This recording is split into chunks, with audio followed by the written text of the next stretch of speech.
Corri pelo corredor do hospital. Meu mundo tinha acabado. Meu marido estava entre a vida e a morte. Mas exatamente no momento em que minha mão tocou a porta, um médico jovem agarrou meu braço e sussurrou: "Se esconda e confie em mim." Eu me escondi atrás da porta, prendi a respiração e 5 minutos depois, eu vi. Antes da história começar, escreve aqui nos comentários de qual cidade você está assistindo a essa história. Não esquece de curtir e se inscrever no canal, para ele continuar crescendo e poder trazer histórias ainda mais emocionantes. O celular em cima do criado mudo começou a vibrar com força, até disparar um toque agudo que rasgou o silêncio da noite. Eu estava sentada no sofá da sala, tentando ler um livro, mas minha mente vagava. Já eram 11 horas da noite e Rafael, meu marido, ainda não tinha chegado. Mais cedo ele tinha dito que teria uma reunião de última hora com um cliente importante. Estendi a mão para pegar o celular, rezando para que fosse ele dizendo: "Tô indo para casa, amor." Mas o nome que apareceu na tela era um número desconhecido. Um pressentimento ruim subiu pelas minhas costas como um arrepio gelado. Atendi com hesitação. "Alô? Falo com a senhora Ana, esposa do senhor Rafael?" A voz do outro lado era calma, profissional e fria.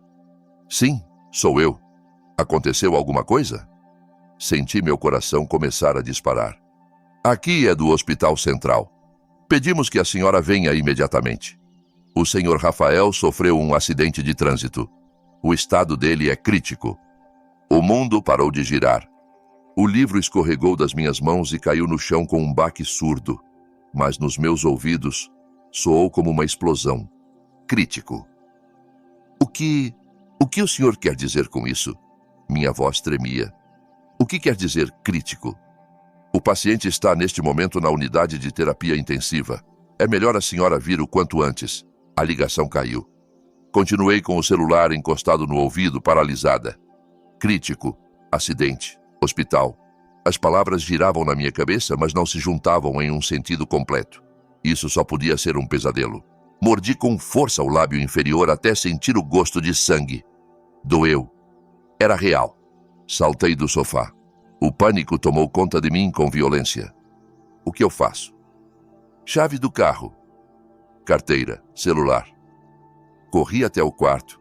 Agarrei a primeira roupa que vi, uma calça jeans e um moletom. Troquei a camisola com as mãos trêmulas. Quase enfiei a cabeça pelo buraco errado da blusa.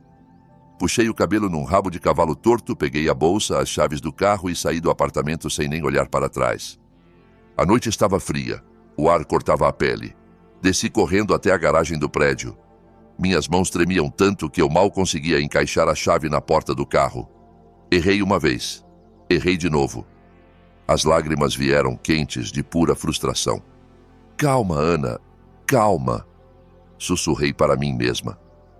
Respirei fundo. Soltei devagar e finalmente consegui abrir a porta. Dirigi como uma louca. As ruas, que normalmente estariam cheias, já estavam quase vazias. As luzes da cidade passavam rápido pela janela, borradas pelas lágrimas que não paravam de cair. Eu repeti uma oração dentro de mim sem parar. "Meu Deus, por favor, salva o Rafael, não leva ele. Eu não tô pronta. A gente ainda tem tanta coisa para viver. A gente mal começou." O rádio do carro estava desligado.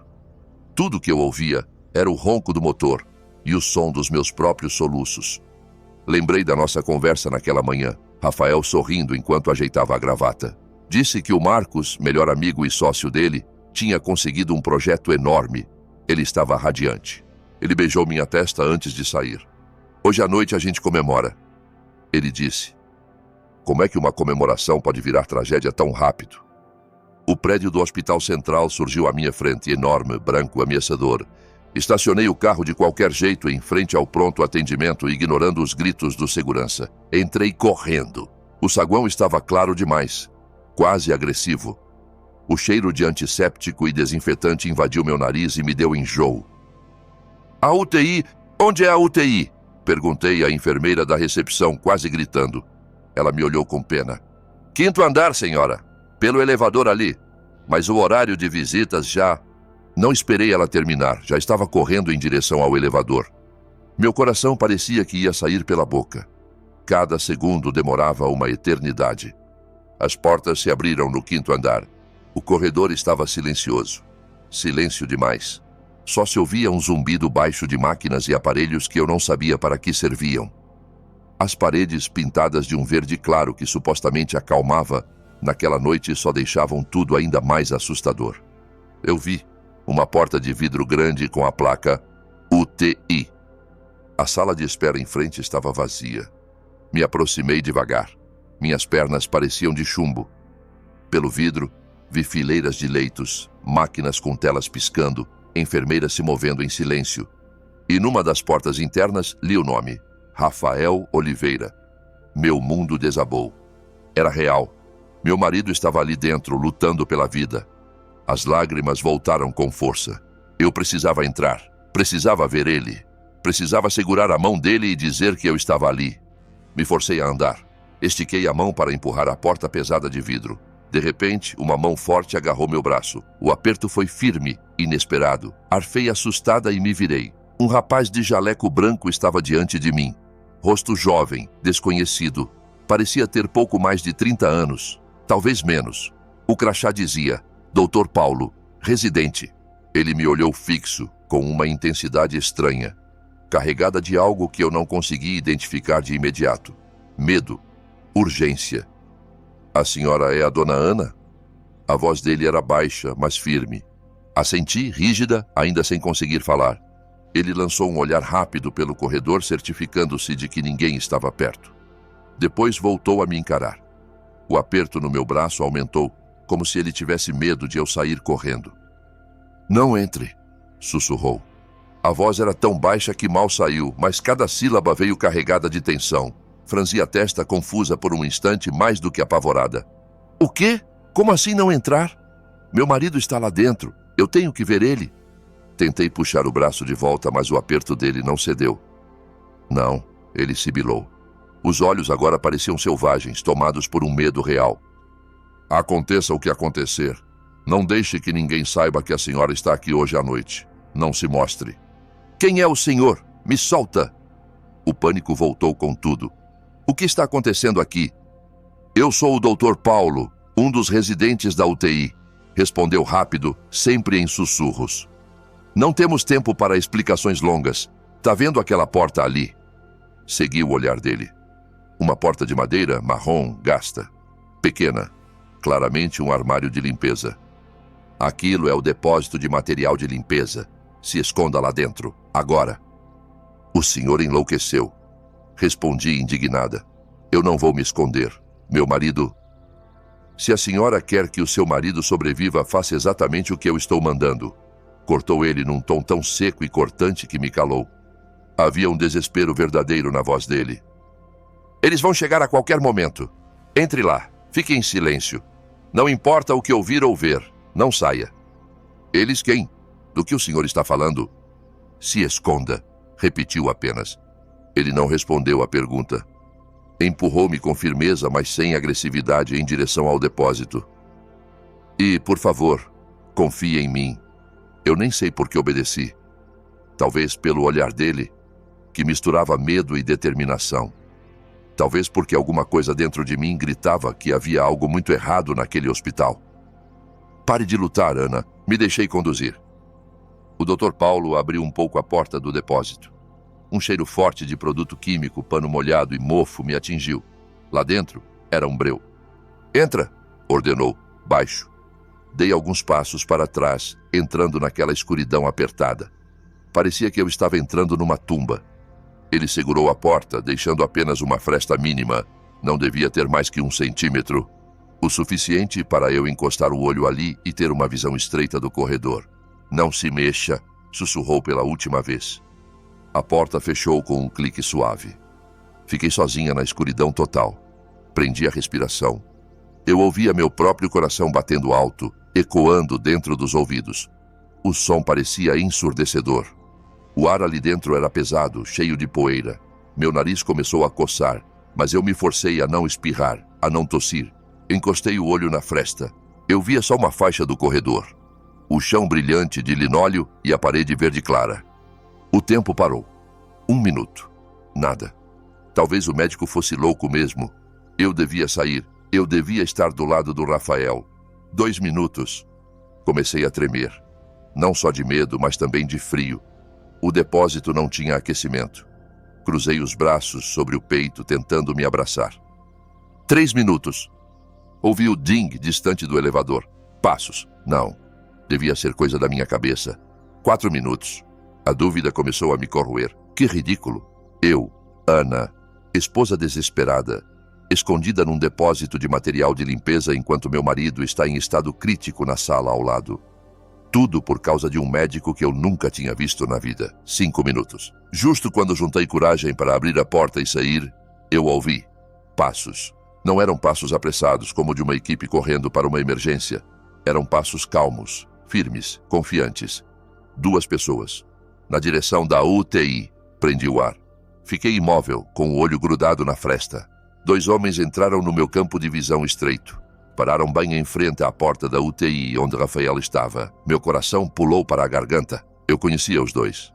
Um deles era um médico mais velho, corpulento, que eu já tinha visto em cartazes e numa consulta anterior. Dr. Carlos, chefe da UTI. O homem responsável pelo caso do Rafael. Ao lado dele estava Marcos. O Marcos. Melhor amigo do Rafael, sócio dele, o homem que eu considerava quase um irmão. Por um segundo, o alívio quase escapou em forma de suspiro. Eu queria que Marcos estivesse ali. Era natural que ele viesse. Ele e Rafael eram inseparáveis. Mas algo estava errado. Marcos não parecia aflito. Não tinha olhos inchados de choro, nem expressão de desespero. O rosto dele, normalmente caloroso, estava rígido, frio. Ele olhou ao redor do corredor vazio, como se verificasse se havia testemunhas. Os olhos varreram a área. Quase pararam na fresta onde eu estava. Eu recuei um pouco com medo que ele sentisse minha presença. Dr. Carlos passou um cartão no leitor da porta. Ela se abriu com um sopro suave. Os 2 entraram. A porta se fechou. O corredor voltou ao silêncio. Permaneci ali, tremendo na escuridão. Por que Marcos estava com o chefe da UTI? Por que o Dr. Paulo queria que eu me escondesse deles? O que estava acontecendo? Eu precisava saber. Empurrei a porta, muito devagar para aumentar um pouco a fresta. O suficiente para enxergar a porta do quarto do Rafael. A porta do quarto era de vidro, mas a parte central era fosca. Eu não podia ver tudo com clareza, apenas sombras, silhuetas. Vi as formas de Dr. Carlos e Marcos ao lado do leito. E então vi algo que fez o sangue gelar nas minhas veias. Algo que deixou meu corpo inteiro rígido de puro horror. Vi Dr. Carlos levantar uma seringa. O líquido lá dentro não era transparente, era turvo, opaco. Ele não injetou no braço do Rafael. Injetou direto no frasco de soro pendurado acima da cama. Marcos apenas observava. Não impediu, não questionou. Depois, ele tirou algo do bolso interno do paletó. Uma pequena maleta. Talvez mais um estojo, grosso como um envelope reforçado. Entregou para Dr. Carlos. O médico pegou, assentiu com a cabeça e enfiou o volume no bolso do jaleco. Tapei a boca com as 2 mãos para segurar o grito que queria explodir do meu peito. Minhas pernas ficaram bambas.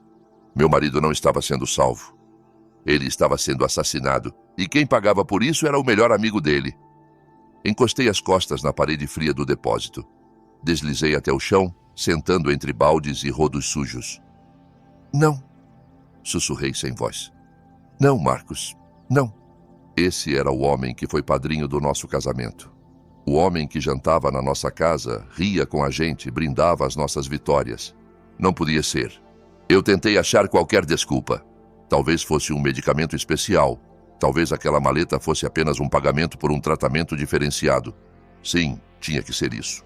Meu cérebro se agarrava a qualquer justificativa, desesperado para não aceitar o que meus olhos tinham visto. Mas a voz do Dr. Paulo ecoou na minha mente. Se esconda e confie em mim. Se fosse apenas um procedimento médico comum, por que eu teria que me esconder? Se fosse um remédio para salvar o Rafael, por que o médico parecia apavorado? E por que Marcos entregava dinheiro diretamente ao chefe da UTI e não tratava de documentos ou contas com o setor administrativo? Por que o rosto dele parecia tão frio, tão calculista? A porta do quarto do Rafael se abriu de novo. O som suave daquela porta naquela hora soou como um uivo demoníaco. Olhei de novo. Dr. Carlos e Marcos saíram. Tem certeza de que a dose vai funcionar como combinado? Ouvi Marcos dizer. A voz dele era baixa, mas no corredor silencioso soou clara demais. Fique tranquilo, Sr. Marcos, respondeu o médico num tom profissional assustadoramente calmo. Em 12 horas o quadro vai piorar bastante, falência cardíaca por complicações do trauma. Limpo. Ninguém vai desconfiar. Ótimo. Lembra do nosso acordo. Assim que tudo estiver resolvido, o restante do pagamento cai direto na sua conta. Entendido. Eles caminharam tranquilamente em direção ao elevador. Marcos ainda teve tempo de ajeitar a gravata. Não pareciam dois homens que acabavam de visitar um amigo à beira da morte. Pareciam dois executivos saindo de uma reunião de negócios. Negócios. Meu marido tinha virado uma transação. Naquele instante, a negação em mim quebrou. O choque se transformou em outra coisa. Fria, afiada, raiva. Uma raiva tão densa que me deixou enjoada. Senti o sangue voltar a circular, quente, queimando. O elevador apitou. As portas se fecharam. Eles se foram. Poucos segundos depois, a porta do depósito se abriu. A luz do corredor invadiu o ambiente escuro, quase ferindo meus olhos. O Dr. Paulo estava ali. O rosto dele estava muito pálido. Ele me viu encolhida no chão, tremendo. A senhora ouviu? Perguntou num fio de voz. Eu não respondi. Só levantei os olhos para ele. Não tinha mais lágrimas. Ele estendeu a mão e me ajudou a levantar. Minhas pernas continuaram fracas, mas cederam. Ele me puxou para fora do depósito e me levou para um canto mais afastado do corredor, fora do campo de visão do posto de enfermagem. Ana, chamou com delicadeza. Eles vão matar o meu marido, falei. A minha própria voz soou estranha, rouca, envenenada de ódio. O Marcos, o melhor amigo dele. O Dr. Paulo assentiu, os olhos cheios de culpa. Eu já desconfiava desde que o Rafael entrou, murmurou. Por quê? Exigi. Por que o senhor desconfiou? Ele respirou fundo. Parecia exausto, muito mais velho do que a idade que aparentava. Não é a primeira vez, disse baixinho. Eu trabalho aqui faz 6 meses e já vi esse padrão se repetir.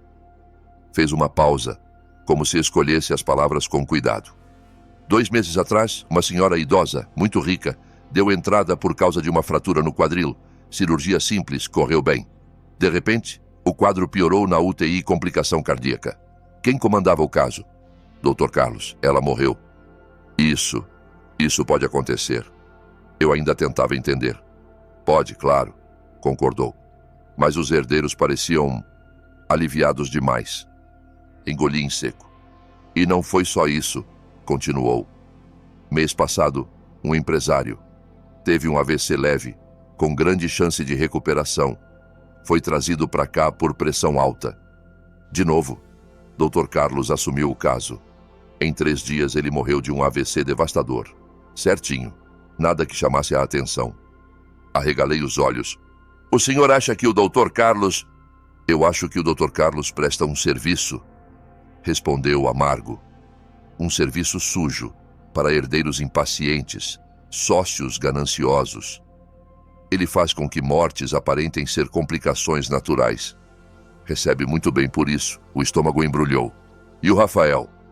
O caso do Rafael foi o que confirmou todas as minhas suspeitas, disse o residente. Eu vi o laudo inicial quando ele deu entrada no pronto-socorro. Os ferimentos eram sérios, mas não fatais.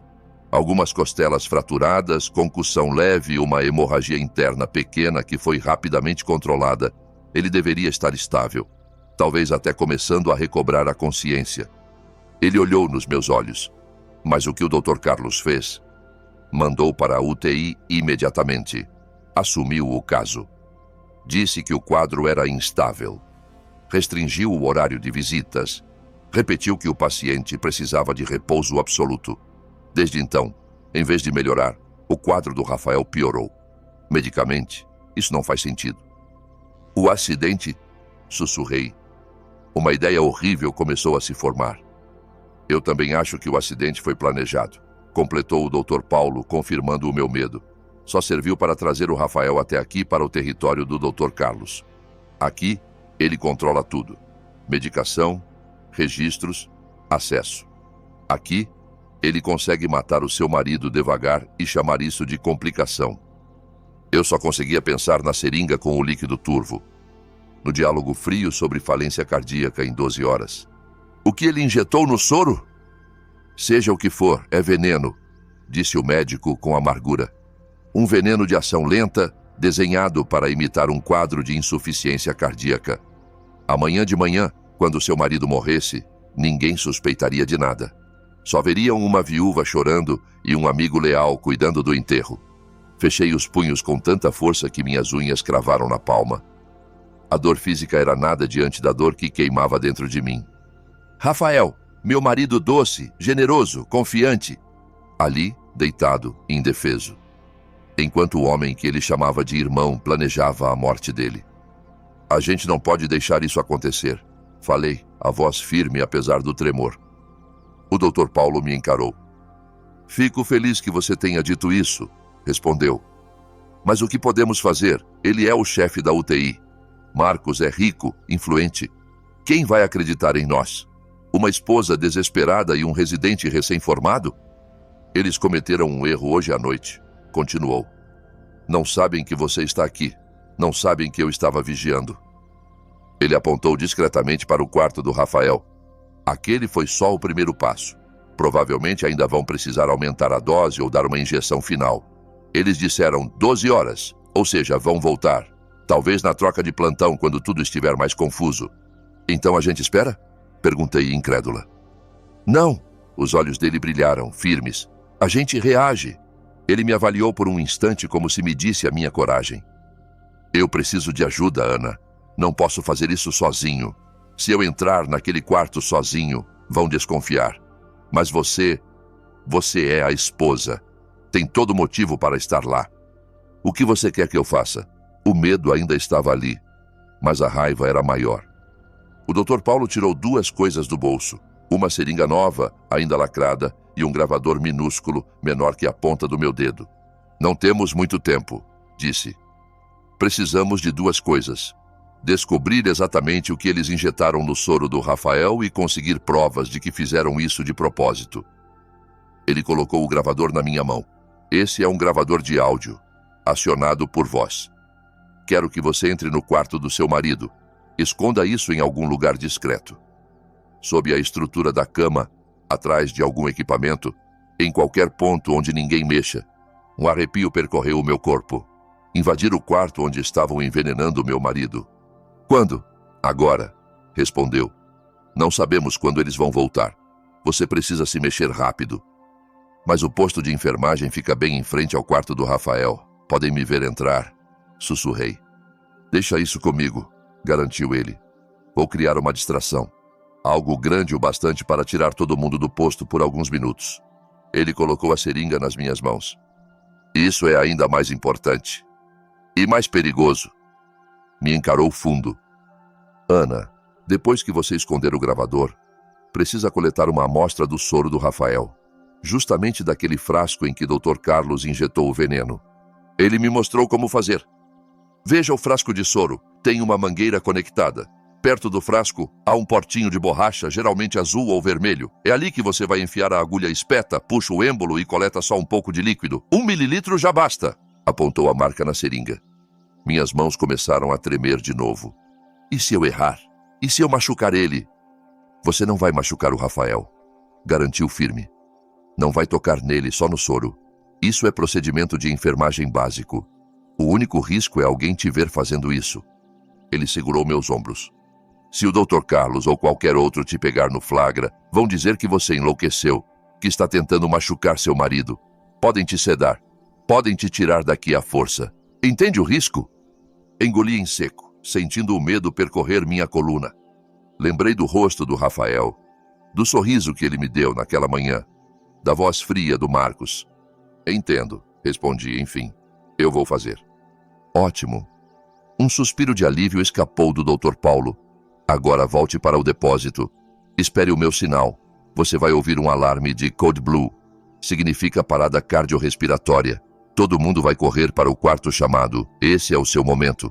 Entre, esconda o gravador, colete a amostra e volte para o depósito. Não vá a lugar nenhum até eu voltar.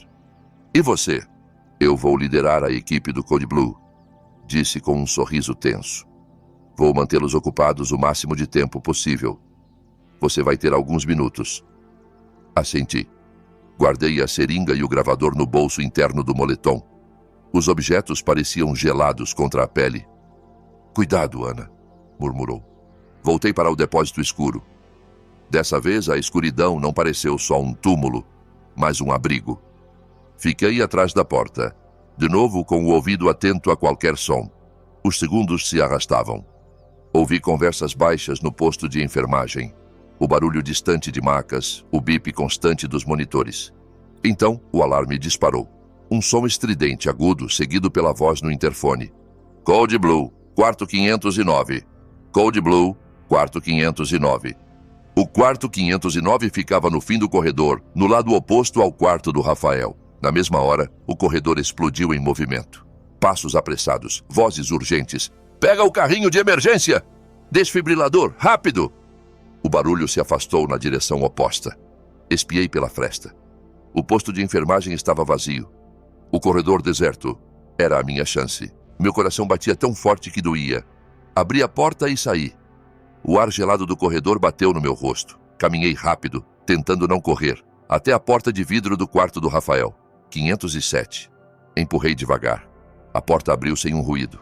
Entrei. O cheiro de antisséptico ali dentro era ainda mais forte.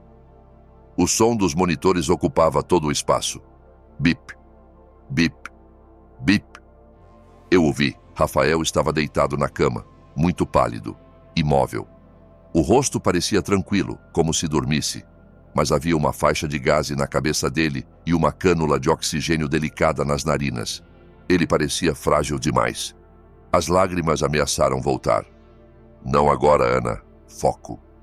Me obriguei a respirar fundo. Primeiro, o gravador.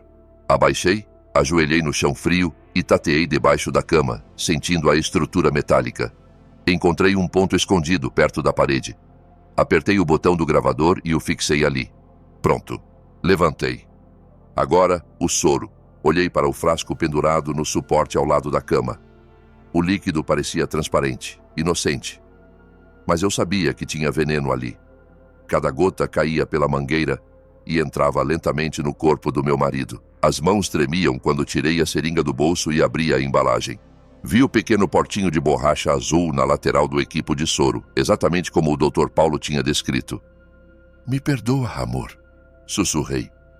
Limpei o portinho com o algodão com álcool que ele tinha me dado. Segurei a seringa, enfiei a agulha na borracha. Ela ofereceu uma pequena resistência, depois cedeu. Puxei o êmbolo devagar. O líquido transparente entrou no cilindro graduado, 1 mililitro. Parei, retirei a agulha, tampei a seringa com cuidado. Consegui. Eu tinha o veneno nas mãos. Agora precisava sair dali. Mas não consegui me mexer. Fiquei apenas olhando para o rosto do Rafael. Um amor imenso, dolorido, tomou conta de mim, misturado com ódio e uma determinação feroz. Estendi a mão e toquei a face fria dele. Eu tô aqui, amor, murmurei, a voz quebrada. Eu sei o que estão fazendo com você. Eu não vou deixar. Aguenta só mais um pouco. Por favor, aguenta por mim. Me inclinei para beijar a testa dele. Naquele exato instante, ouvi um gemido, quase inaudível, misturado ao som das máquinas. Um som rouco, fraco. Congelei. Olhei diretamente para o rosto dele. Rafael, sussurrei. Os olhos dele continuavam fechados. O corpo não se movia. Foi então que eu vi. Do canto dos olhos fechados, escorreu uma lágrima. Uma única gota, lenta, deslizando pela têmpora e molhando o cabelo perto da faixa de gaze. Ele estava consciente. Ele não estava em coma profundo. Ele estava preso dentro do próprio corpo, imóvel, mas ouvindo tudo. Ele me ouvia. Ele sabia que eu estava ali. Um barulho no corredor me arrancou do transe. Alarme falso. A máquina deu erro de novo. Alguém comentou lá fora. Passos se aproximavam. O pânico explodiu. Eu precisava sair imediatamente. Olhei para o Rafael mais uma vez. A lágrima dele ainda brilhava na pele. Eu volto. Prometi em silêncio. Abri a porta devagar. Espiei. O corredor ainda estava vazio, mas já se ouvia o tumulto voltando da outra ponta. Saí rapidamente, atravessei o corredor e entrei de volta no depósito, fechando a porta a tempo de ouvir as enfermeiras dobrando o corredor. Me encostei na madeira, ofegante. Dessa vez, Eu tremia não só de medo, mas de algo novo. Esperança e ódio lado a lado. Eu segurava a seringa com o veneno e trazia na mente a imagem da lágrima do Rafael. Ele estava consciente, estava lutando, agora eu também ia lutar. Fiquei ali, no escuro, com a seringa apertada na mão, o plástico rangendo sob meus dedos. Lá fora, o movimento voltou ao normal. As enfermeiras reclamaram do alarme falso do trabalho extra das máquinas velhas. Eu encostei o ouvido na porta. Tudo soava comum. Como eu sairia dali sem levantar suspeitas? Se me vissem saindo daquele depósito àquela hora, perguntariam o que eu estava fazendo lá dentro. Esperei. Os minutos pareceram horas. Eu pensava no Rafael, na lágrima, na sensação de impotência que ele devia estar sentindo, preso naquele corpo que não obedecia. Isso alimentou a minha coragem. Depois de um tempo, ouvi passos conhecidos. Passos calmos, medidos. Dr. Paulo, espiei pela brecha. Ele se aproximou do posto de enfermagem segurando um prontuário. Vou checar o Sr. Rafael do 507, disse a enfermeira. Quero garantir que os sinais vitais dele estão estáveis depois do alarme. Está bem, doutor, respondeu ela, ocupada. Ele foi até o quarto do Rafael. Entrou. Esperei, o coração disparado. Alguns minutos depois voltou. Tudo estável, anunciou. Então fez algo engenhoso.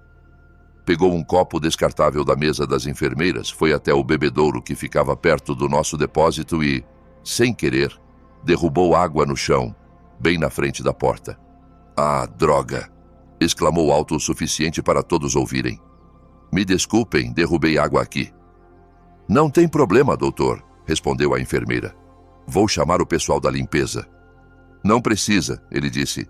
Eu mesmo pego o rodo ali no depósito e limpo. É rapidinho. Esse era o sinal. Meu coração deu um salto. Ele veio até a porta do depósito de costas para o posto, tampando a visão delas. Bateu de leve. Pessoal da limpeza? Disse em voz normal. Abriu um pouco a porta. Eu já estava pronta. Quando a abertura surgiu, estiquei o braço e empurrei a seringa embaladinha na mão dele. Ele foi rápido, pegou a seringa e enfiou no bolso do jaleco num único movimento. Aqui está na amostra, sussurrei. E, Dr. Paulo, acrescentei quase sem voz. Ele está consciente. O Rafael está consciente. Ele chorou quando me ouviu. Vi o ombro dele enrijecer. Mesmo de costas percebi o choque. Meu Deus! Murmurou quase inaudível. Isso muda tudo. Eles não estão só matando, estão torturando. Ele pigarreou e voltou a falar alto. Ah, achei o rodo. Fingiu pegar algo, abriu um pouco mais a porta e continuou sussurrando. Escuta, eu vou levar essa amostra agora para um laboratório particular. Um amigo meu pode acelerar o exame. Preciso sair do hospital imediatamente. E eu? Perguntei. O que eu faço agora? Você precisa ir embora também, respondeu. Saia daqui sem chamar atenção. Vai para casa, troca de roupa, lava o rosto, apaga qualquer rastro de pânico. Ele respirou fundo. E depois volta. Voltar? Quase protestei. Eu queria fugir daquele lugar amaldiçoado. Sim, amanhã cedo, por volta das 8, explicou. Volte como se fosse a primeira vez, como a esposa desesperada que acabou de chegar e quer notícias. Pergunte pelo Dr. Carlos. Converse com o Marcos se ele estiver aqui. Observe as reações. Não mostre que sabe de nada. O gravador ainda está lá. Precisamos que eles falem. E se eles resolverem terminar tudo hoje à noite? Não vão, garantiu. Eles falaram em 12 horas. Vão querer que pareça uma piora progressiva. Algo plausível em laudo. Provavelmente vão aplicar a dose final amanhã cedo, na troca de plantão quando o caos é maior. Ele fez uma pausa. Vou tentar trocar o frasco de soro por um com apenas solução fisiológica, se eu encontrar uma brecha. Mas é arriscado demais. Fechou a porta quase toda. Quando eu der o próximo sinal, saia e vá embora. Qual sinal? Ele não respondeu. Ouvi ele realmente pegar o rodo, limpar a água, devolver o material. Depois disse em voz alta. Pronto, enfermeira. Mais uma vez, desculpa o transtorno. Obrigada, doutor. Então, o celular dele tocou alto. O quê? Um engavetamento no pronto-socorro? A voz dele se alarmou. Estou indo agora. Ele desligou. Enfermeira, chamaram todos os residentes na emergência. Preciso descer. Saiu apressado na direção do elevador. A enfermeira ficou tão ocupada ligando para confirmar o chamado que nem olhou para o corredor. Esse era o meu momento. Empurrei a porta, saí, caminhei sem correr até o elevador no lado oposto. Cada passo parecia ecoar. Apertei o botão. O elevador demorou uma eternidade. Quando as portas se abriram, entrei, apertei, térreo. Só respirei quando as portas se fecharam. Quando cheguei ao saguão, o ambiente estava quase tranquilo. Outro segurança que eu não conhecia estava numa cadeira. Passei direto, sem que ninguém me parasse. O ar frio da madrugada me acertou em cheio quando atravessei as portas automáticas. Era como levar um tapa que me acordava de um sonho ruim. Mas não era sonho. Cheguei ao carro e sentei no banco do motorista. Minhas mãos tremiam no volante.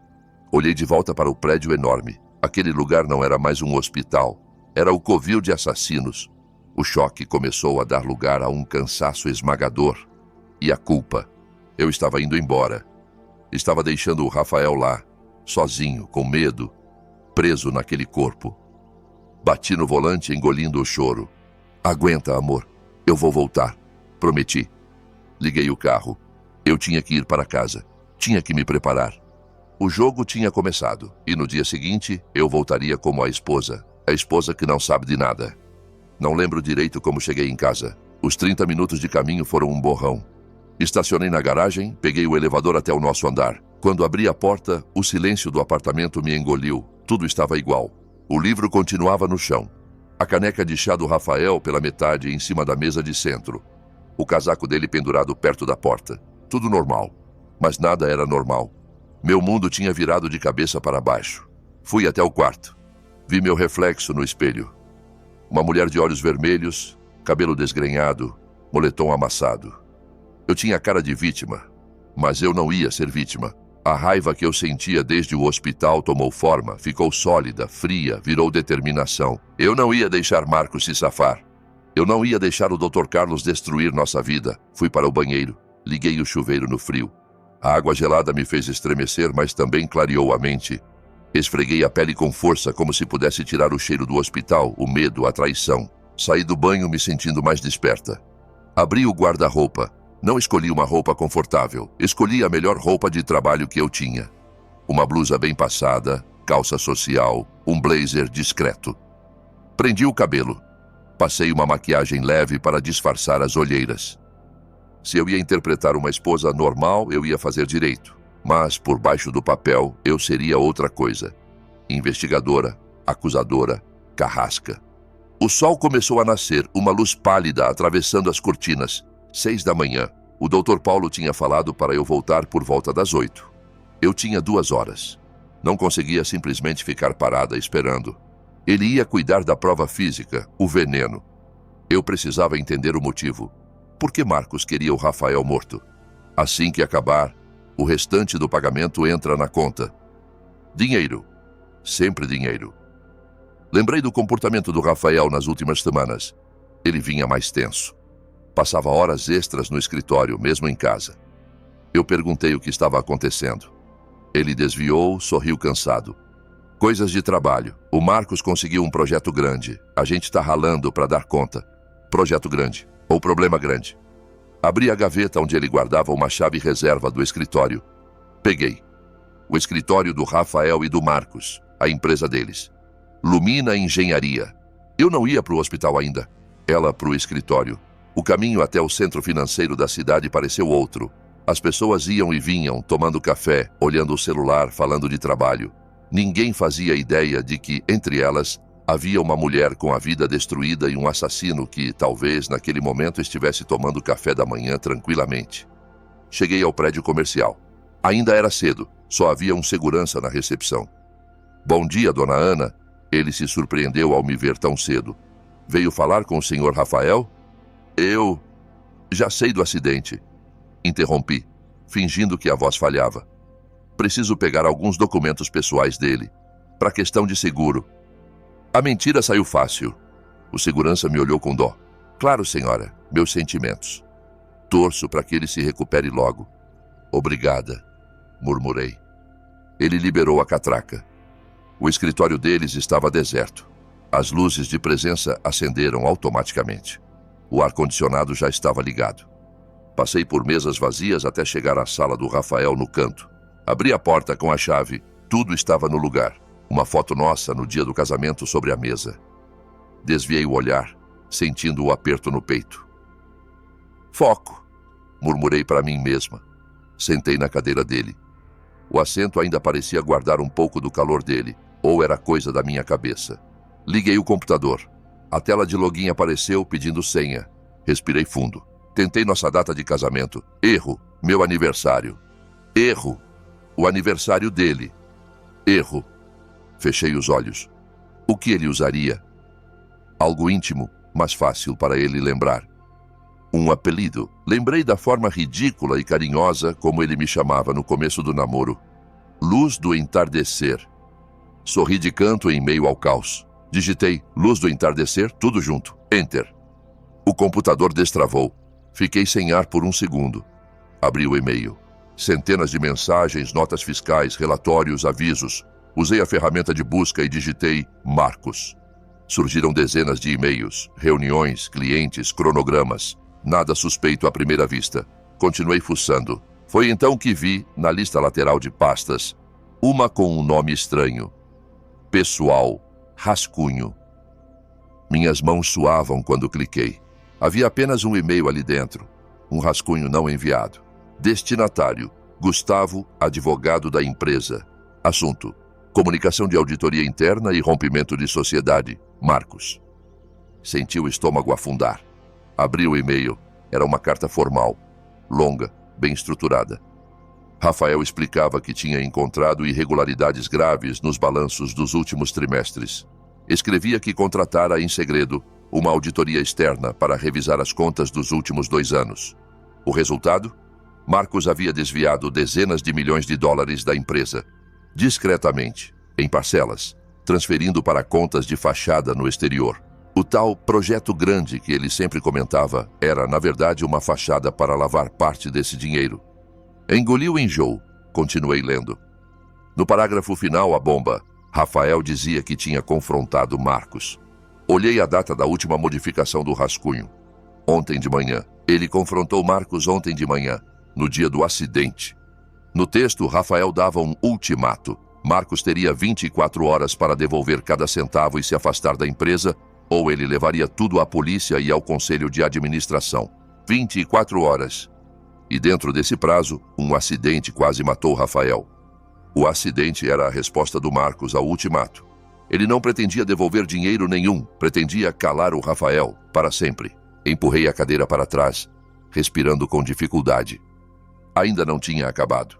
Se Marcos estava disposto a matar o sócio, era porque tinha muito a perder. Voltei para a área de arquivos. Procurei pastas de seguros, contratos, legal. Encontrei uma chamada Seguros Empresa. Abri. Entre vários documentos, um PDF recente de apenas 1 mês atrás me chamou a atenção. Apólice Seguro de Vida Sócios. Cliquei. Era um seguro de vida empresarial. Rafael e Marcos estavam ali como segurados. O texto dizia que caso um dos sócios morresse, as cotas dele seriam avaliadas e o valor integral pago ao sócio sobrevivente para garantir a continuidade da empresa. Se Rafael morresse, todo o patrimônio societário iria para Marcos. Ele não só se livraria da ameaça de denúncia, como herdaria oficialmente a parte do Rafael, mas a própria empresa. Mas o dinheiro já desviado, mas a indenização do seguro. Marcos ganharia tudo. Imprimi o rascunho do e-mail e a apólice. Dobrando as folhas com cuidado, guardei-as na bolsa. Agora eu tinha o porquê. O Dr. Paulo tinha o como. Juntos era o suficiente para condenar alguém. Olhei o relógio na parede. 7h45. Estava na hora de voltar ao hospital. Quando fui desligar o computador, o celular vibrou na bolsa. Atendi. Alô? Ana. A voz do Dr. Paulo veio tensa, mais dura do que na noite anterior. Acabei de receber o laudo. Meus dedos apertaram o aparelho. E? É pior do que eu imaginava, ele disse. Encontramos uma dose muito alta de succinilcolina no soro. Senti as pernas fraquejarem. Succinilcolina? Um bloqueador neuromuscular potente, explicou rápido. Paralisa todos os músculos. Difícil de detectar na autópsia porque se degrada rápido. Isso explica por que ele não conseguia se mexer, mas continuava consciente. Eles estavam literalmente aprisionando o Rafael dentro do próprio corpo. Ele fez uma pausa. Mas tem um problema sério. Que problema? Minha voz saiu num sussurro. O gravador que você escondeu. Eu estava monitorando o sinal por Bluetooth à distância. De repente ele sumiu. Não tem sinal. E a bateria não acabaria tão rápido. Um frio cortante subiu pela minha espinha. Sumiu como? Ou encontraram e desligaram. Ou usaram algum detector de frequência. Não sei. O fato é, perdemos nossa escuta. Eles agora desconfiam de alguma coisa. O celular parecia gelo na minha mão. Se eles descobriram, vão acelerar tudo, murmurei. Vão matar o Rafael agora. Vão dar um jeito de me internar como louca, de calar a gente. Você precisa vir mesmo assim. A voz dele endureceu. Agora mais do que nunca. Se você não aparecer, isso só confirma as suspeitas deles. Você tem que continuar no papel da esposa que chega pela primeira vez. E se... Eu já estou no hospital. Ele me interrompeu. Estou observando de longe. Consegui trocar o soro principal por solução fisiológica pura. Isso atrasa o efeito, mas não impede se eles aplicarem uma dose final direto na veia. A succinilcolina age muito rápido. Estamos sem tempo. Ele respirou fundo. Traga as provas que você conseguiu. O motivo. Eu tenho o veneno. O meio. Só falta pegar eles em flagrante. A ligação caiu. Fiquei em pé no meio da sala do Rafael com o coração martelando. Eu ia entrar no covil do lobo sozinha, com meia dúzia de folhas de papel e uma atuação. Desliguei o computador, certifiquei-me de que nada denunciava minha presença ali. Me despedi do segurança com uma expressão abatida que não era difícil de fabricar. A caminho do hospital, cada semáforo parecia mais longo. Dessa vez, estacionei no estacionamento comum. Entrei pelo saguão principal, como qualquer visitante. A atmosfera era completamente diferente de madrugada. Agora tudo estava claro, movimentado. O cheiro de café e pão da lanchonete misturava-se ao odor discreto de antisséptico. Subi ao 5º andar no elevador lotado. Quando as portas se abriram, lá estava o corredor da UTI de novo. O posto de enfermagem estava cheio. Enfermeiras iam e vinham com prontuários nas mãos. Caminhei devagar. Deixei os ombros caídos, o rosto cansado, os olhos vermelhos. Isso, pelo menos, era verdade. Uma enfermeira me viu se aproximar. Bom dia, senhora. Posso ajudar? Eu sou a Ana, esposa do Rafael Oliveira, do quarto 507. Respondi a voz rouca. Me ligaram ontem. Disseram que o estado dele era crítico. Eu precisava ver como ele está. Ela me olhou com compaixão. Só um instante, dona Ana. Vou chamar o Dr. Carlos. Ele está responsável pelo caso. Meu estômago se revirou. Claro, tinha que ser ele. Esperei no corredor. Cada segundo parecia um prego entrando na minha pele. Olhei para a porta do quarto do Rafael. Fechada. O vidro fosco parecia zombar de mim. Ele ainda estava lá? Ainda estava vivo? Dona Ana. Virei. Dr. Carlos estava ali. Jaleco impecavelmente branco. Expressão serena, treinada. Tinha o rosto de um médico competente e humano. E de um assassino. Doutor, minha voz falhou de propósito e de verdade. Como ele está? Ele suspirou. Um suspiro ensaiado de alguém acostumado a dar más notícias. Senhora Ana, sinto muito. É melhor a senhora se sentar.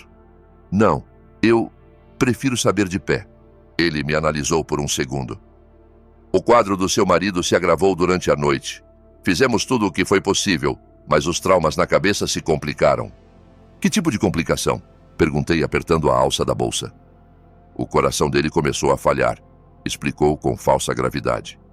Está apresentando sinais de insuficiência cardíaca aguda. A pressão não se mantém estável, mesmo com medicação. Ele estava mentindo, na minha frente, com a serenidade de quem pede um café. Eu não entendo, rebati, interpretando a esposa confusa. Ontem, na emergência, disseram que os ferimentos não eram fatais. Como ele foi parar assim? Com falência do coração? Traumas desse tipo são imprevisíveis, dona Ana, respondeu num tom condescendente. O corpo às vezes reage de formas inesperadas. Ana.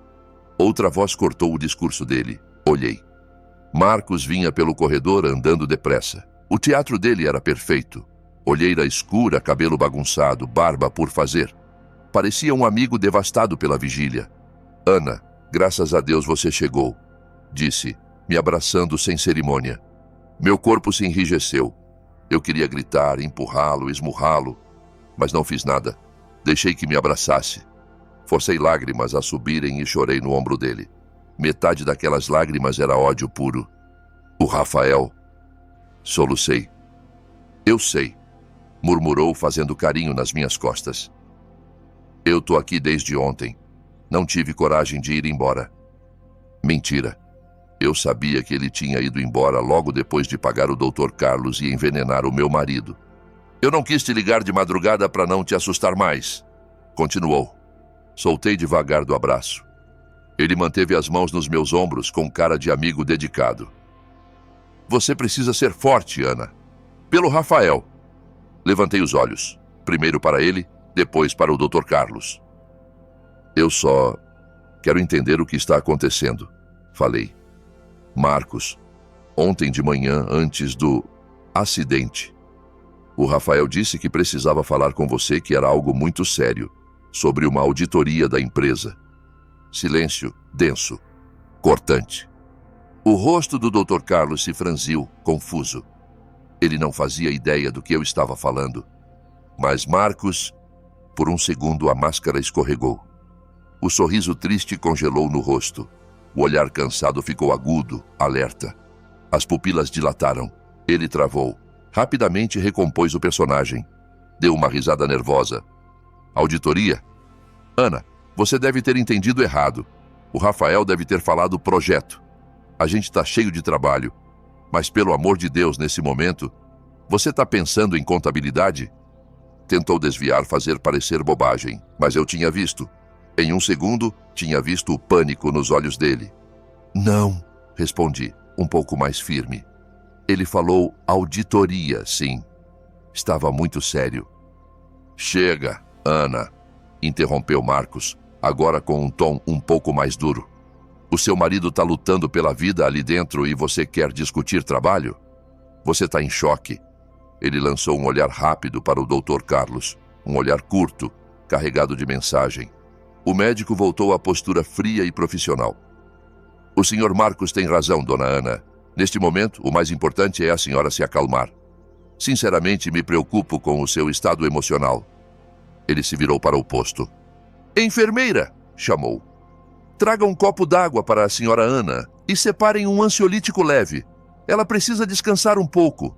Eles queriam me dopar. Queriam calar a testemunha inconveniente. Eu não preciso de remédio nenhum, respondi, a voz subindo. Eu preciso de respostas. Marcos e o Dr. Carlos se entreolharam novamente. Agora, não havia mais pena nos olhos do Marcos. Só cálculo, avaliação. Ele sabia. Eu sabia demais. Talvez alguém tivesse encontrado o gravador. Talvez já tivessem ligado isso à minha presença. Talvez auditoria fosse a palavra que faltava para acender o alerta vermelho na cabeça dele. Eu precisava sair dali e falar com o Dr. Paulo, mas antes que eu pudesse dar um passo, ouvi o sussurro raivoso do Dr. Carlos de costas para mim, próximo demais de Marcos. Ela sabe.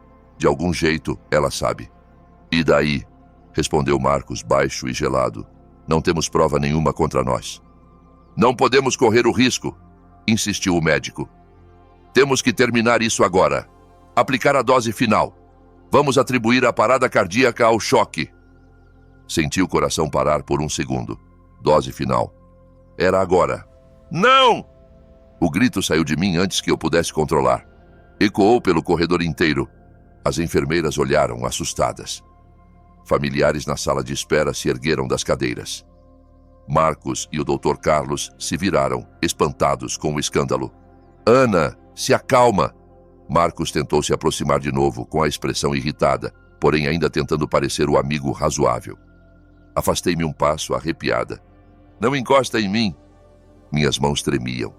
Não era mais medo, era fúria. Vocês estão matando o Rafael. Vocês dois.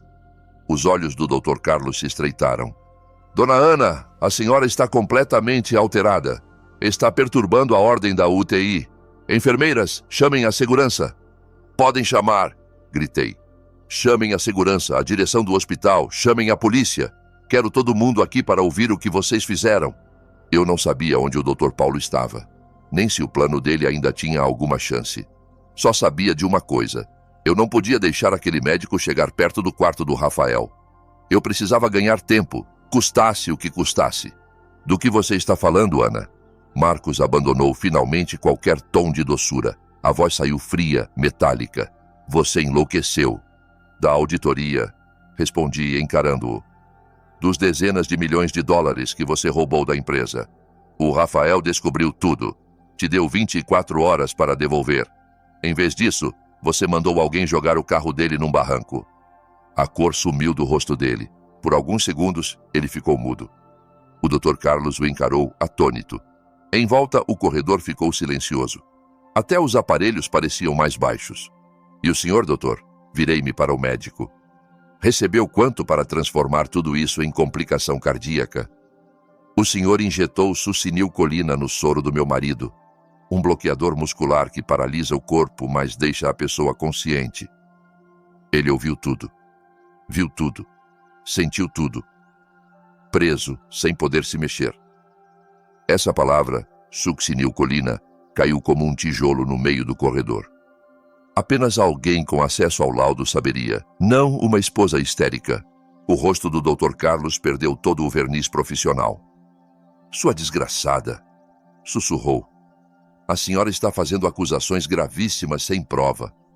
Ele tentou se recompor. Provas? Abri a bolsa, mas não tirei os papéis ainda. Em vez disso, levantei o celular. O laudo do laboratório particular já foi encaminhado à polícia. Com o seu nome no prontuário, doutor. Sabe o que eles vão encontrar? Não é infarto, é veneno. Talvez eu estivesse exagerando a rapidez do processo, mas agora era tudo ou nada. O desespero brilhou nos olhos dele. Marcos! A voz do Dr. Carlos veio rouca. Ela sabe demais. Então resolve logo, rosnou Marcos sem disfarces. Dá um jeito nela. Foi tudo muito rápido. Tomado pelo pânico, seu Dr. Carlos perdeu o resto do juízo. Em vez de correr para o quarto do Rafael, ele veio na minha direção. Enfiou a mão no bolso do jaleco e tirou uma seringa já pronta, cheia do mesmo líquido turvo que eu tinha visto na noite anterior. Talvez fosse a dose final que ele planejava para o Rafael. Talvez estivesse preparado para qualquer emergência. Agora, eu era o alvo. Ela me atacou!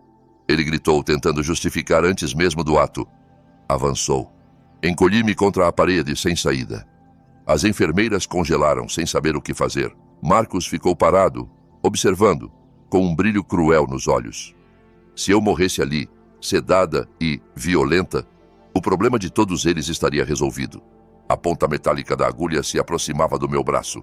Fechei os olhos e levantei as mãos para me proteger. Polícia! Ninguém se mexe! A voz ecoou pelo corredor como um trovão. Abri os olhos. 2 policiais armados avançavam pelo corredor. Atrás deles, ofegante, estava o Dr. Paulo. O Dr. Carlos congelou com a seringa a poucos centímetros de mim. Os policiais apontaram as armas. Largue a seringa, agora, no chão. A mão do médico tremia. A seringa escorregou, caiu no chão e um pouco do líquido vazou, respingando no piso de linóleo brilhante. Os policiais imobilizaram o Dr. Carlos, virando-o de costas e algemando-o. O jaleco branco, imaculado, agora parecia uma fantasia ridícula.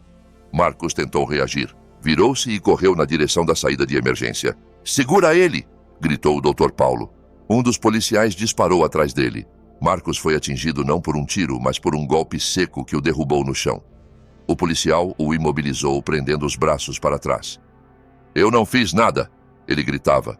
Foi esse médico louco! Ele tentou matar o Rafael. Eu só estava aqui como amigo. Ninguém acreditou. Eu desabei no chão, sem forças nas pernas. O Dr. Paulo correu até mim e se agachou ao meu lado.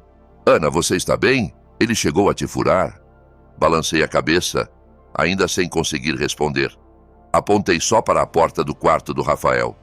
O Rafael... Ele entendeu. Levantou e saiu numa corrida até o quarto 507. Fiquei ali, sem conseguir me mover, só ouvindo o barulho de algemas, a voz dos policiais, o choro assustado de algum parente mais ao fundo. Meus olhos não desgrudavam da porta do quarto. 1 minuto, 2. E se fosse tarde demais? E se o veneno da noite anterior já tivesse feito estragos irreversíveis? A porta se abriu. O Dr. Paulo surgiu e não estava sozinho. Ele apoiava alguém. Um homem alto, de pijama de hospital, muito pálido, mais magro, mas em pé, sem a cânula de oxigênio, com os olhos abertos. Rafael. Ele estava vivo, ele estava consciente, ele estava de pé. Meu coração explodiu em 1000 pedaços. O corredor inteiro ficou em silêncio.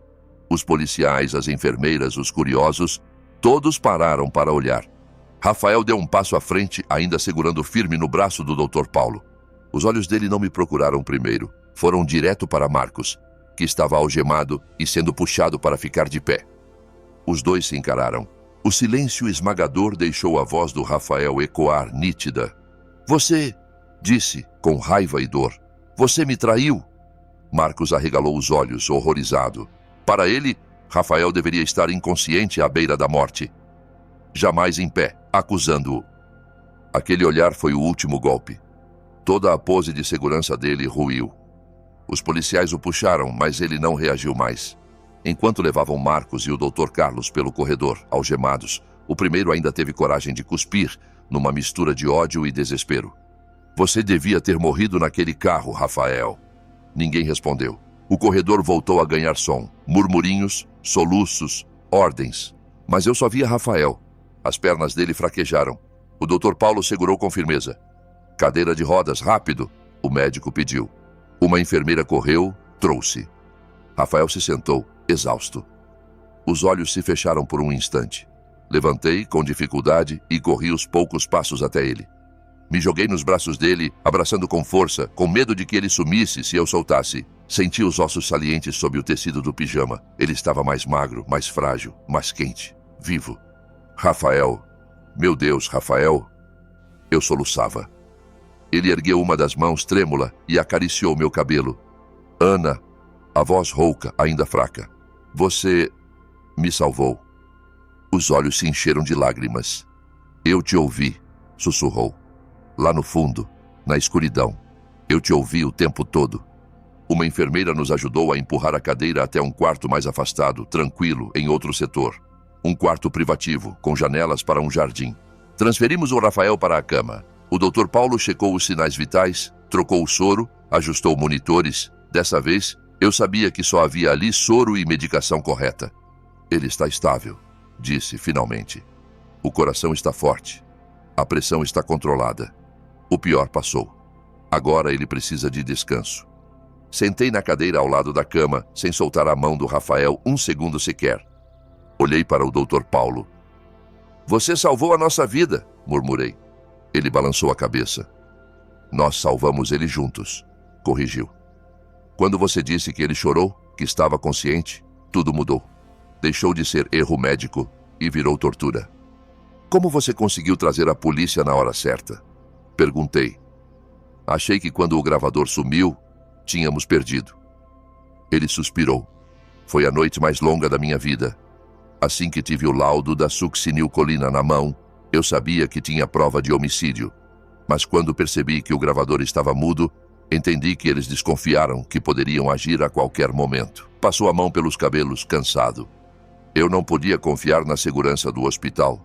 O Dr. Carlos era quase uma autoridade intocável aqui. Então fui pessoalmente até a delegacia central.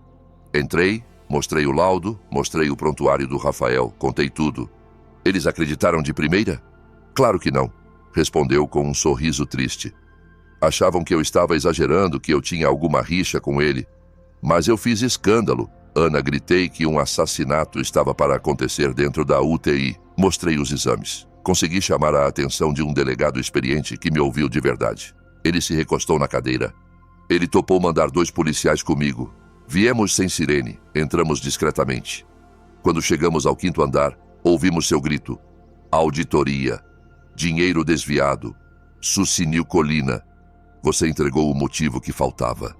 O resto, você viu. Ficamos em silêncio por um instante. E o Rafael? Perguntei. Como ele conseguiu ficar de pé? O Dr. Paulo sorriu de canto. Efeito combinado de medicina e pura teimosia. Essa noite, Eu não consegui trocar o soro sem levantar suspeita. Então fiz o que pude. Prendi o fluxo do veneno para quase zero. A succinilcolina ainda entrou, mas devagar. Não o suficiente para paralisar tudo definitivamente. Ele continuou. Quando cheguei com a polícia, fui direto ao quarto, desconectei o soro contaminado, apliquei um antídoto, neostigmina, para reverter o bloqueio muscular. Sabia que levaria alguns minutos, mas com Deus e um pouco de sorte, ele voltaria a mexer. Olhei para Rafael. Ele mantinha os olhos fechados, respirando devagar. E então? Então ele ouviu seu grito, respondeu o médico.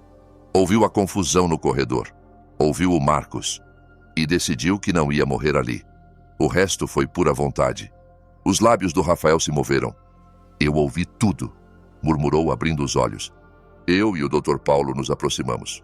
Desde o acidente, continuou. Não foi acidente. Eu estava dirigindo de volta para o trabalho depois de discutir com o Marcos. Um SUV preto surgiu no retrovisor, rápido demais. Começou a colar no meu carro, me pressionando. Eu tentei sair, mas ele me jogou contra o guardrail. O carro girou e eu caí na ribanceira.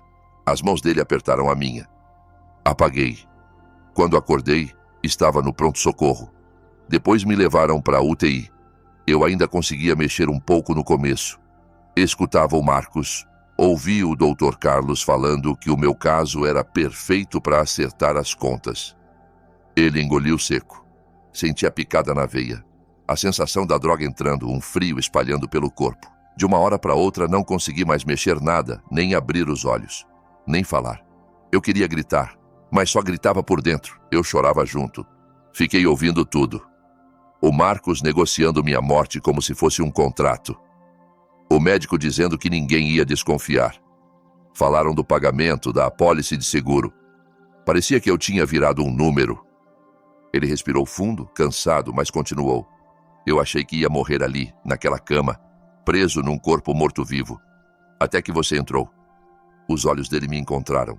Eu ouvi a sua voz. Senti a sua mão no meu rosto. Aquilo virou a minha âncora. Juntei toda a força que me restava para te mandar um sinal. O único sinal que eu conseguia. A lágrima. Sussurrei. Foi tudo que eu consegui. Ele confirmou. Eu sabia que, se você percebeu, você não ia desistir de mim. Eu chorei mais, segurando a mão dele com mais força. A porta se abriu de leve. Um homem de terno entrou. Desculpem incomodar, disse. Sou o delegado responsável pelo caso. Precisamos do depoimento de vocês, mas não hoje. O senhor Rafael precisa se recuperar. Ele se virou para mim. Dona Ana, o Dr. Paulo me contou que a senhora tem documentos sobre a auditoria e sobre a apólice de seguro. Assenti, enxugando o rosto. Abri a bolsa, tirei os papéis, entreguei a ele. O delegado leu ali mesmo os primeiros trechos, o suficiente para balançar a cabeça impressionado. Em resumo, temos desvio de dezenas de milhões de dólares, um sócio que teria tudo a ganhar com a morte do outro, um médico que admite... Ele ergueu os olhos. Sim, ele está confessando tudo, para tentar reduzir a pena, 6 mortes anteriores com o mesmo padrão e a tentativa frustrada contra o senhor Rafael. Ele guardou os documentos em envelopes plásticos. Vai ser um processo longo, mas posso garantir uma coisa. Marcos e Dr. Carlos não vão ver o sol sem grade tão cedo. 6 meses depois, o fórum da cidade estava lotado. O caso tinha virado manchete em tudo que era jornal, site, programa de TV. Escândalo na UTI. Assassino de jaleco. Sócio traiçoeiro tenta matar amigo por seguro milionário.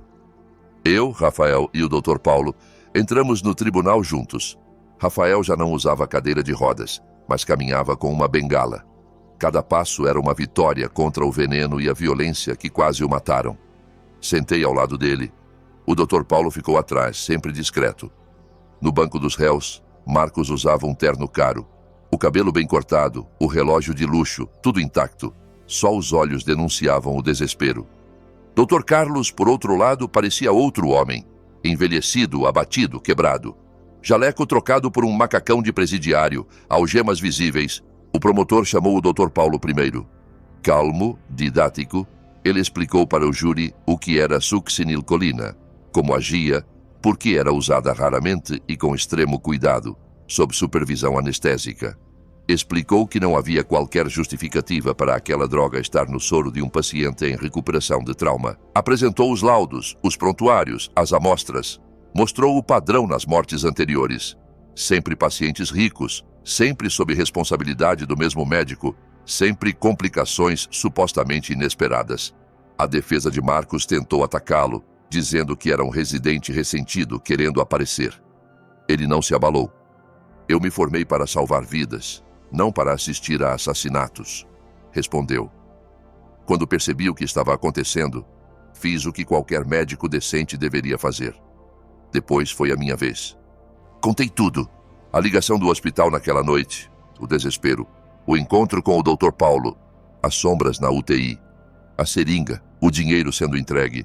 Contei como me escondi, como entrei no quarto, como vi a lágrima do Rafael, como fui até o escritório, achei o rascunho da denúncia, a auditoria, a apólice de seguro. A defesa de Marcos tentou me pintar como uma esposa emocionalmente instável, capaz de fantasiar coisas. Então, a senhora quer que a gente acredite que entrou sozinha na UTI, com nada de treinamento, e realizou um plano digno de filme policial? O advogado dele ironizou. Olhei para o júri. Quero que acreditem em uma coisa muito simples, respondi. Que uma esposa faz o que for preciso para salvar o marido. Eu vi esses homens tentando matar o Rafael. Eu peguei a prova que consegui e levei a quem podia agir. Se isso parece filme, é porque a realidade às vezes é pior do que qualquer ficção. Por fim, chamaram o Rafael. Ele se levantou devagar, recusou a ajuda, apoiando-se apenas na bengala. Caminhou até o centro da sala. O silêncio era tão absoluto que dava para ouvir o ranger do piso. Esse homem, começou apontando para Marcos, não era só meu sócio. Eu o chamava de irmão. Ele comia na minha casa, viajava com a minha família, sabia dos meus segredos. Eu confiava nele mais do que em qualquer outra pessoa. A voz falhou por um instante, mas ele continuou. Rafael contou sobre a auditoria externa, sobre o confronto na manhã do acidente, sobre o ultimato, devolver o dinheiro ou ser denunciado. Contou sobre o carro preto, sobre a batida. Depois contou o horror da UTI. Eu estava completamente paralisado, mas consciente. Disse. Eu ouvi quando o Marcos entrou no quarto. Eu ouvi ele negociar com o Dr. Carlos. Eles discutiram preço. Eles combinaram a minha morte como se estivessem combinando um frete de carga. Alguns jurados enxugaram lágrimas discretas. O médico disse que, em 12 horas, eu morreria de um ataque cardíaco e ninguém desconfiaria. O Marcos falou da apólice de seguro. Falou de quanto valia a minha parte da empresa. Ele respirou fundo, olhando fixamente para Marcos.